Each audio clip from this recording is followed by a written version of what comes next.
Greetings, welcome to Facts About Everything. I'm your host, James Egan. Although I've already done a video about the Hulk, I decided to do another one because, hey, who doesn't like the Hulk? Also, if you like these facts, check out my fact books about comics. There's 15 in total. They're all on Amazon on paperback and Kindle. Most people know how Bruce Banner became the Hulk. He was a nuclear physicist performing a gamma bomb experiment on a test site. The bomb detonated while Bruce Banner was on the field, and he was exposed to gamma radiation, turning him into the Hulk. However, gamma radiation doesn't turn you into Hulk, it just kills you, so why didn't Bruce Banner die? It's only been revealed very recently the gamma bomb was altered by Tony Stark just before it detonated. This means that the Hulk only exists because of Stark, and that is the first of 100 facts about the Incredible Hulk. Let's dive in.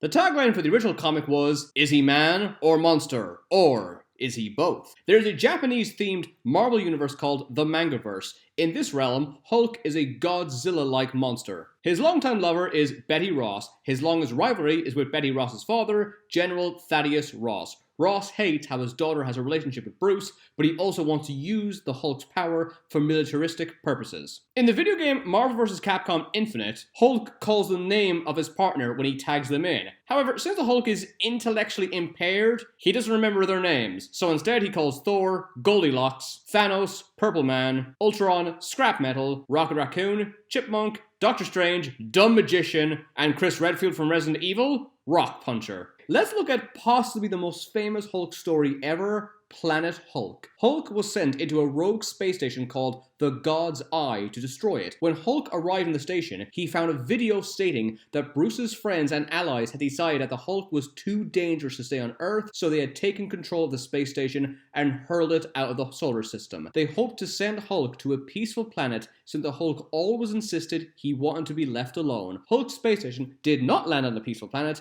Instead, it landed on a war-torn gladiatorial world known as Sakaar. Hulk was forced to battle in a Colosseum-like deathmatch for months while he was imprisoned on this planet. Sakaar was ruled by an evil overlord known as the Red King. Hulk teamed up with other Sakarian gladiators and battled against the Red King. After a long battle, the King was defeated. When Hulk defeated the Red King, he swore an oath to his teammates that they were bound by war and would always look after each other. They named themselves the Warbound. After the Red King was killed, Hulk became the ruler of Sakaar. He was known as the Green King. He's also known as Two Hands, since most Sakarians have 4, 6, or 8 arms. Some Sakarians call him the World Breaker, since there is a prophecy that a powerful being will come to their planet to destroy it, and Hulk seemed to fit the bill. When Hulk was crowned king, he took Kaera as his empress. Shortly after, she fell pregnant. As king, Hulk decided to bring peace to the planet. And he lived happily ever after. The end. Thanks for watching. Don't forget to subscribe. Please let me know. Oh wait, no. This is the Hulk. Nothing ever ends well for him. One day, the space station that Hulk arrived on exploded due to a tampered fuel gauge. This set off a nuclear explosion, killing 1 million people at Sakaar, including Hulk's lover.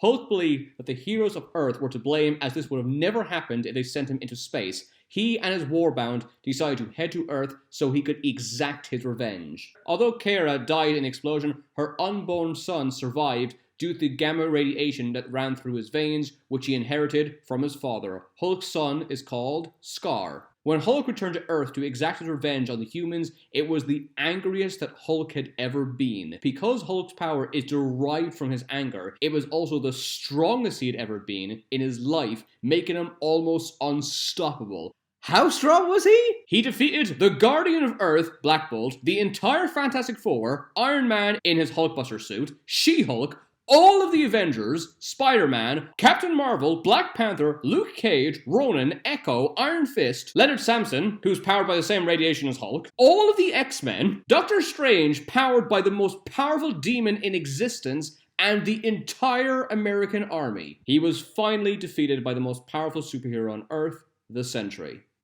But just barely. Also, let me know if you want to do a video about the Sentry. During D-Day, Hulk cracked Manhattan in half by taking a single step. For years, Bruce Banner tried to cure himself of the gamma radiation in his blood that forces him to turn into the Hulk. He eventually learned that it was impossible to separate the radiation from his DNA. Banner is Hulk, Hulk is Banner. The two cannot be separated. Once Banner learned this, he decided to become an agent of S.H.I.E.L.D. The American government thought this made sense. After all, it's better to employ the Hulk than to fight him. Bruce Banner isn't the only Hulk. Amadeus Cho is one of the latest characters to become the Hulk. Since Incredible Hulk was already taken, he calls himself the Totally Awesome Hulk. When Cho became the Hulk, the first villain he fought was a two-headed giant turtle. Because Bruce Banner has no memory of being the Hulk, he has to turn on the news every day to see if there were any Hulk sightings. Here's a question. Why does the Hulk turn green? Well, Stanford biologist Sebastian Alvarado theorized the real reason Bruce Banner has turned green is because his skin is covered in one giant green bruise.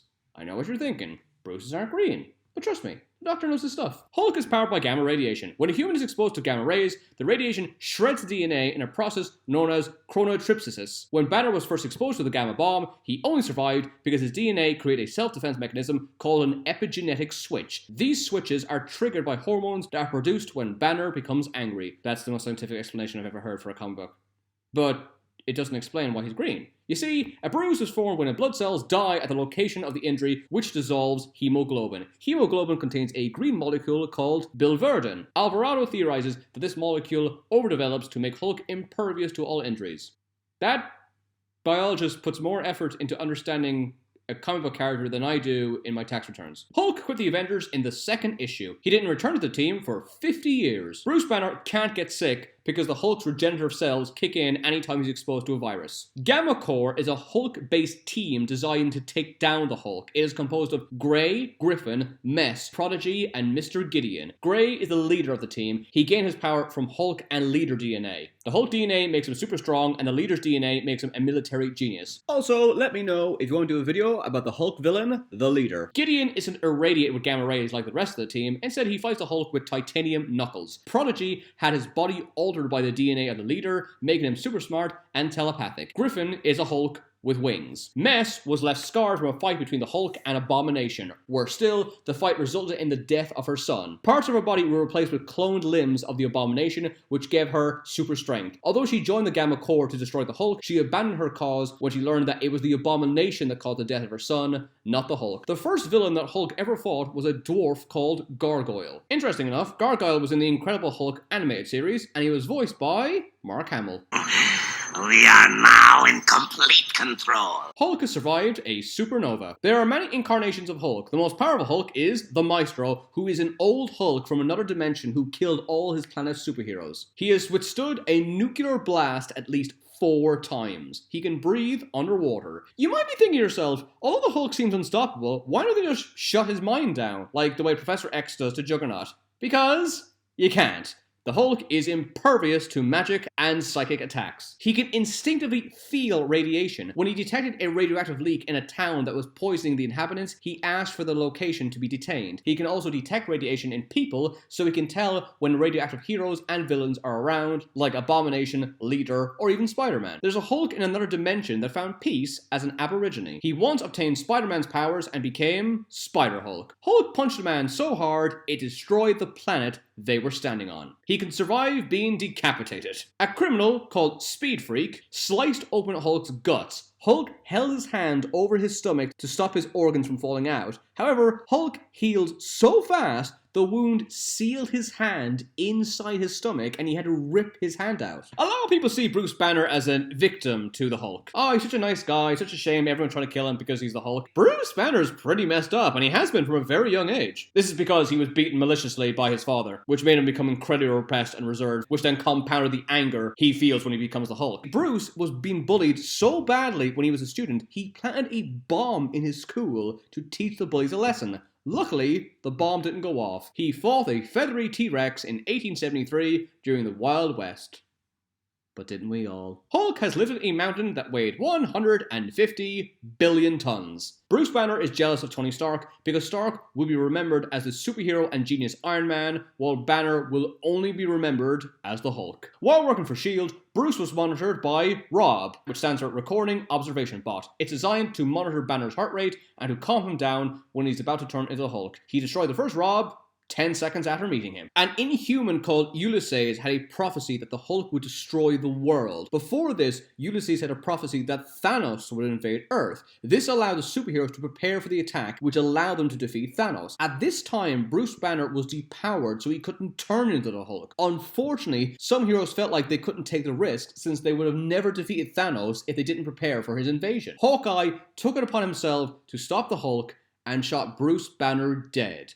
Hawkeye was put on trial for killing the Hulk. However, he walked free as the jury believed Banner's death was for the good of the world, since the Hulk was a walking time bomb waiting to explode. Naturally, this made several superheroes, especially Hulk's cousin She-Hulk, go berserk. Banner didn't fight when he realized Hawkeye was going to kill him. He actually encouraged Hawkeye to do it, as Banner couldn't risk losing control in the future, which could lead to humanity's destruction. Some people saw this murder as an assisted suicide or a mercy killing. But nobody stays dead in comics, so the Ninja Clan, The Hand, resurrected the Hulk as a minion of evil. Jack Kirby came up with the idea for the Hulk when he saw a woman lift a car to rescue her child who was trapped underneath. If the Avengers couldn't stop the Hulk from getting out of control, they would teleport him to another dimension, the negative zone. When his heart was cut out of his body and sliced in two, it was still beating. Basically, you can't beat the Hulk, like ever. Once, every variation of Hulk, Grey Hulk, Red Hulk, Mess, Griffin, Maestro, Ogress, Scar, was relocated into the same country. Which one? Obviously, Greenland. His catchphrase, "Don't make me angry, you wouldn't like me when I'm angry," did not originate from the comics. It was first uttered in the Incredible Hulk TV show. Don't make me angry. You wouldn't like me when I'm angry. Speaking of which, let's look at the iconic series. The Incredible Hulk was released in 1978 and concluded in 1982. In this series, he's not called Bruce Banner, but David Banner. This is because the producer hated alliterative names. Bill Bixby plays David Banner. Lou Ferrigno plays the Hulk. They intentionally avoided each other because they thought a photo of them together would destroy the illusion for children that they were not the same person. Lou Ferrigno was so frustrated one day that he stormed off set while he was still wearing his Hulk makeup. The sight of a green monster driving a car caused a motor accident. Because Banner never remembers what he does as the Hulk, Bixby never watched Ferrigno's scenes. Richard Kiel was originally supposed to play Hulk. Kiel is best known for playing Jaws in the James Bond series. Arnold Schwarzenegger also auditioned for the Hulk, but he was considered to be too short, 5'10", while Ferrigno is 6'5". Ferrigno had to avoid sweating while he was on set, or his green makeup would come off. Lou Ferrigno has suffered from partial deafness since he was a child. Over time, this has caused him to develop a vocal slur, which he still has to this day. This led him to being bullied a lot, especially by his father. He used all this anger while playing the Hulk. The Hulk's green wig was necessary to hide Ferrigno's hearing aid. Bill Bixby lost his wife and son halfway through the show. Ferrigno said that Bixby was clearly shaken after the tragedy, and he was clearly not interested in the show for the rest of the run.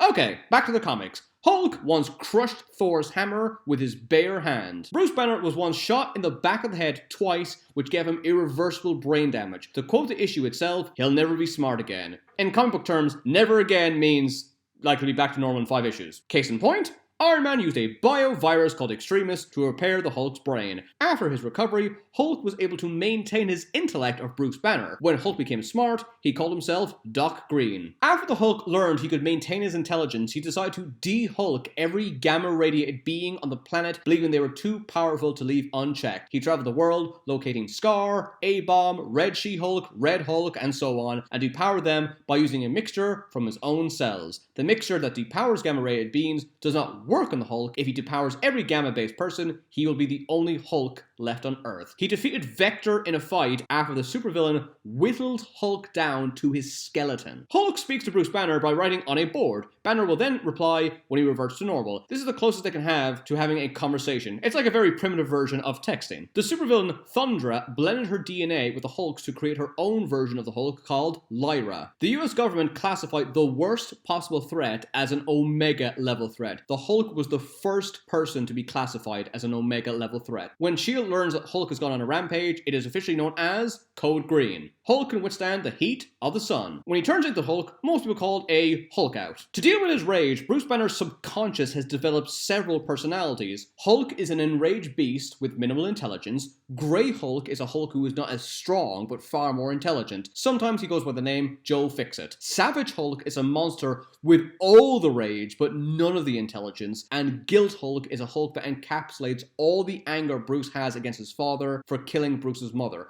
When Bruce Banner became Grey Hulk in 1988, he stayed that way for 2 years. 3 of his personalities, Guild Hulk, Joe Fixit, and Savage Hulk, merged into a being known as Devil Hulk. Due to a time paradox, Hulk was sent back in time to the moment where Bruce Banner was exposed to the Gamma Bomb, which turned him into Hulk in the first place. When Hulk traveled to this time, he got hit by the Gamma Blast again and became Uber Hulk. Banner calls him the Hulk Squared. Some superheroes can copy other super beings. Rogue can take on the power of anyone she touches. Mimic can take the power of anyone he's nearby. Rogue and Mimic have to be careful when absorbing Hulk's abilities, as they can be poisoned due to the gamma radiation flowing through his bloodstream. In one comic, Hulk battled Santa Claus. The cover of the issue read, "Because you demanded it. The most requested villain of all." There's a medical division known as the Green Cross. It's like the Red Cross, except it deals with disasters created by the Hulk. Okay, now let's look at a character that's very important to the Hulk stories, Dr. Leonard Samson. He debuted in Incredible Hulk number 141 in 1971. Doc Samson is basically the Hulk's psychologist. He's there to maintain his anger and make sure it stays in check. Doc Samson is one of the greatest psychoanalysts in the world, and he's a heavily respected scientist. When Betty Ross was turned into a crystal, Samson told her father, Thaddeus Ross, that he would revert her to normal by using the gamma radiation from the Hulk. Since this would drain the Hulk of his powers, it sounded like the perfect solution for Thaddeus to save his daughter and get rid of the Hulk at the same time. Bruce Banner agreed to the experiment, as he could have a normal life with Betty if he got rid of the Hulk. Samson's experiment successfully healed Betty. However, Samson was curious about the power that the gamma radiation harnessed. His scientific curiosity got the better of him, and he irradiated himself, giving himself super strength and green hair. Banner thought Samson was trying to seduce Betty, so he irradiated himself with the remainder of the gamma radiation and became the Hulk once more, battling Samson. Although Samson lost his power soon after, he regained it when he was bombarded by a gamma ray generator. He has stayed like this since. Doc Samson is actually called Leonard Scivorci. He's nicknamed Samson because he has long hair. In the Bible, Samson has incredible strength when his hair is long. And if you're wondering if Doc Samson will ever appear in the MCU, he already has. He appeared in The Incredible Hulk, and he was played by Ty Burrell? That's him? Oh my god. Sweet potato fries. Sadly, most of the scenes were deleted. Oh, can we please have Ty Burrell come back in the MCU with the green hair and everything? That would be amazing. There's an animal parody of him called Doc Clamson. He is a clam. Now let's look at the Hulk's best friend, Rick Jones. He debuted in Incredible Hulk number 1 in 1962. Although he's never appeared in the movies, he's extremely important because he is the boy that Bruce saved from the Gamma Bomb. Because when Bruce Banner was about to activate the Gamma Bomb, he noticed that there was a boy on the field. Bruce ran on the field to grab Rick and throw him in a trench. That's how he got exposed to the bombs. Because of this, Rick feels like he's directly responsible for creating the Hulk. Bruce nearly killed Rick Jones twice the first time he changed into the Hulk. Rick Jones eventually became a Hulk himself, called A-Bomb. Wow, pretty much everybody connected to the Hulk has become a Hulk, including his lover, Betty Ross. She briefly became a winged Hulk called Harpy. Thaddeus Ross died after battling a mutant. Although this left Betty a nervous wreck, Ross was resurrected several months later. Not too long after, Betty was poisoned to death by Abomination. After she came back to life, her father died again. But it's fine, because he was resurrected once more. How many times have they been to each other's funerals? The leader transformed Betty into Red She-Hulk. This gives her the power of super strength and energy absorption. Her true identity wasn't revealed for almost a year. Okay. Let's look at the Red Hulk. The Red Hulk made his debut in Hulk number 1 in 2008. The story was called, Who is the Hulk? His real name is... You know what? I'm not going to tell you. You have to wait. You can wait 2 minutes. I had to wait 2 years before they reveal it, so you can wait 2 minutes. The angrier the Red Hulk becomes, the hotter he becomes. Red Hulk becomes stronger when he's exposed to radiation. Every second he fights the Hulk, Red Hulk will become stronger, while the Hulk will become weaker. When the Hulk learned that Red Hulk heats up when he became angry, he got Red Hulk so enraged he couldn't stand the heat of his own body. Hulk was then able to defeat him. This is Red Hulk's main weakness. He is an unstoppable villain, but only in short bursts. If he fights for too long, he will overheat and pass out from exhaustion. Red Hulk once used Silver Surfer's surfboard. Red Hulk stands 10 foot tall and weighs 2,000 pounds. Red Hulk has also used Thor's hammer, Mjolnir. The Red Hulk's real name is... General Thaddeus Ross, Betty Ross's father. What a twist! Ross hates the Hulk for endangering the world and the life of his daughter, Betty. However, he hated Bruce Banner before he turned into the Hulk, simply because Bruce oversaw the Gamma Bomb experiment. Ross believed the experiment should have been overseen by a militant, not a civilian. Since the experiment turned Banner into the Hulk, Ross has a very, very good point. Although the Hulk is usually a mindless brute, Ross is a tactical genius, making the Red Hulk a force to be reckoned with. And finally, it's basically impossible to kill the Hulk. In one issue, His head was cut off, and his limbs, and his spine, and his heart. Everything was ripped out and inserted into separate jars, and he still survived. Thanks for watching. Don't forget to subscribe. Please let me know if there's any other superheroes you want me to do a video about, and I'll upload it as soon as possible.